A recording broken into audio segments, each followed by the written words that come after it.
కుత్తికే తెగిపడ్డా మీరు రాసి పెట్టుకోరి, కుత్తికే తెగిపడ్డా బీసీల ఓట్లు మీ రెడ్లకు రానియం. ఎగ్జాక్ట్లీ. మా ఓట్లు మాకి, అరే మీ ఓట్లే వద్దు పోవా, మాకు నీ ఓటే వద్దు పో, నీ ఓటే వద్దు పోవా, పిడికేడు మందిలే నీ ఓటు నాకెందుకు లోట పీసు. మీరు కూడా అదే అనుగురి, మీకు దమ్ముంటే ఈ మాట మీరు అనురు రెడ్లు, మీ ఓటే వద్దు, మా బీసీల ఓట్లకు మా ఎస్సీ ఎస్టీ మైనారిటీల ఓట్లు కలిస్తే ఓ గంగాల నిండిపోతుంది, గంగాల నిండిపోతుంది.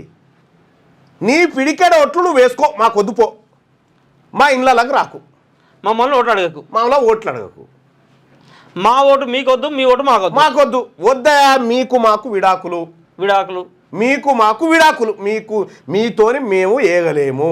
మీరు 70 ఏళ్ళు మా రక్తం తాగిర్రు, ఇక తాగిన రక్తం చాలు, ఇక కొత్తగా మీరు తాగాల్సింది ఏం లేదు మా తాన.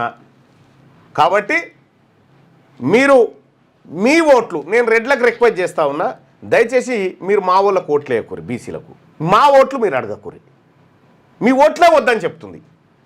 ఎందుకంటే మాకు రిజర్వేషన్ ఇస్తా అంటే నీ కడుపు మండి కోర్టుకు పోయినాక నీ ఓటు నువ్వు ఎవడి వింతకి, నీకు మాకేం సంబంధము, నీకు మాకేం సంబంధము.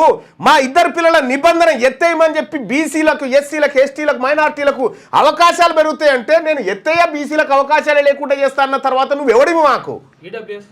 ఈడబ్ల్యూఎస్ కోటా ద్వారా 10% 12% గ్రూప్ 2లో ఇంప్లిమెంట్ చేసినటువంటి 10%ని 12% ఇంప్లిమెంట్ చేసినటువంటి నువ్వు ఎవడివి మా ఉద్యోగాలు ఎత్తుకపోతున్నాడివి, నీకు మాకేం సంబంధము.